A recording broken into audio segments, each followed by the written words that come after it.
It was hard to hear that Wendy Williams is suffering from frontotemporal dementia, the same kind that Bruce Willis is. And she's only 59 years old. She had to stop production of her show 2 years ago because of her early signs of frontotemporal dementia, which was, in this case, aphasia. Now, aphasia is finding the right word, which we all have sometimes difficulty doing, but it can become constant and more difficult, and that is an early sign of a brain problem. Frontotemporal dementia has to do with the frontal part of the brain, this frontal lobe of the brain, which is the filter. That is also, think about someone who has alcohol. The more alcohol you drink, the more you shut down that filter. People who drink a lot of alcohol will say things they would never normally say in public. People with frontotemporal dementia will say things and do things that one would never do in public because that frontal lobe is not developed properly. It's just deteriorating over time from dementia.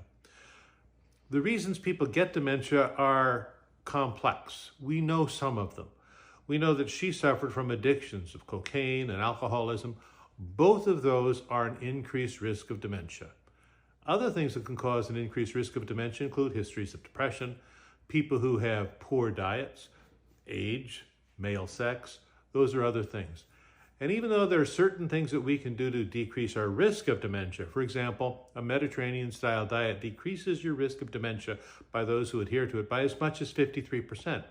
That's not zero. It still means people can still get it. It just means that we can reduce your risk of getting it. And we are going to hear more and more about dementia as time goes on. Now, some people will say it's all the statins being out there. Statins do not increase your risk of dementia. They actually decrease your risk of dementia. And specifically, they will decrease something called vascular dementia, which is what my mother suffered from.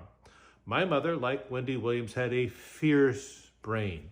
And it is so hard seeing someone with that brilliant brain, that great intelligence, slowly lose it. Just for a few things, they estimate that she has about 12 to 13 years left of life because that's what happens with that type of dementia. Vascular dementia, like my mother had, was about a 5-year course. Alzheimer's about a 12 to 14-year-old course. Why? What happens to the brain? The brain deteriorates so much that it actually loses its ability to do the executive functions involved in breathing, involved in heart rate, involved in all those things your body needs, and that's what ultimately people die from when they have dementia. So, horrible disease. We have 6.5 million people now who are suffering from it. It's going to only continue unless we have medical breakthroughs.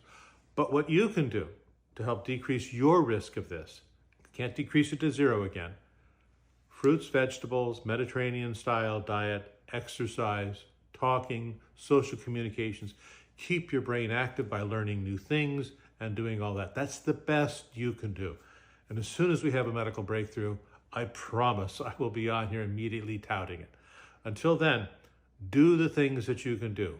Eat well, live well, enjoy the life, use your brain. Thanks. If you like this, like, follow, share.